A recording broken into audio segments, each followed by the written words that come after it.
Welcome, Ms. Friday. Please introduce yourself, tell us who you're representing, and you have 2 minutes. Thank you, Mr. Chair, Mr. Vice Chair, and members of the committee. My name is Chelsea Friday. I am the neighborhood leader for Rudyville Neighborhood Association and a member of the Common Sense Coalition.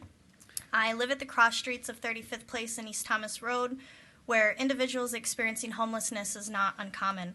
Our main roads and our residential streets and alleyways are filled with small encampments of individuals suffering from untreated mental health conditions, starvation, dehydration, and drug addiction. On July 4th, a man by the name of Major McKenzie attempted to break into my home because we stopped providing food and water to him in a nearby alleyway because of his aggression towards residents and other individuals experiencing homelessness. A community member by the name of Danny Rubio confronted him, only to be met with a gruesome and horrific response. Danny Rubio was brutally murdered at my front door with a large hunting knife, and myself and husband were unfortunately too late to help him. The images of that night will forever be engraved into my mind, and I can never repay Danny Rubio or his family back for his selfless act that night. And this incident changed our lives for forever. It changed the way that we allow our 4 children to play outside. It had changed the way that we can't even play in our front yard because of the nearby encampments, just along my fence line, down the street, or in the alleyways. Imagine if Major McKenzie had access, or better access, to mental health services. He was also tied to 3 unsolved murders in the area. With his DNA testing, he was captured that night nearby. As humans, we all deserve access to mental health services, clean water, food, and shelter, and I believe that this bill supports that. We should want the best quality of life for each other, and we should not be okay with individuals dying on the streets from murder, overdosing, or self-harm. We should not be okay with individuals not having access to fresh water to drink or for a shower or even a simple hand washing.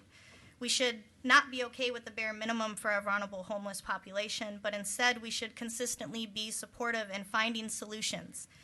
We can either allow the problem to get worse and have more meetings about scheduling meetings to have discussions, or we can implement the solutions that we have come up with. Please give us your final thoughts. With that, I would be happy to answer any questions about our day-to-day experiences and the different things that my family, husband and 4 children, have to consistently see and deal with. Any questions?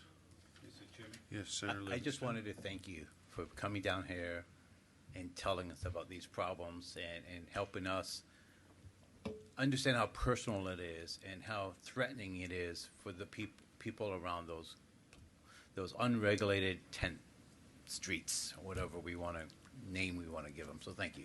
Mr. Chair, Senator Livingston, thank you. Without Danny Rubio, I may not have stood here today to speak in front of you.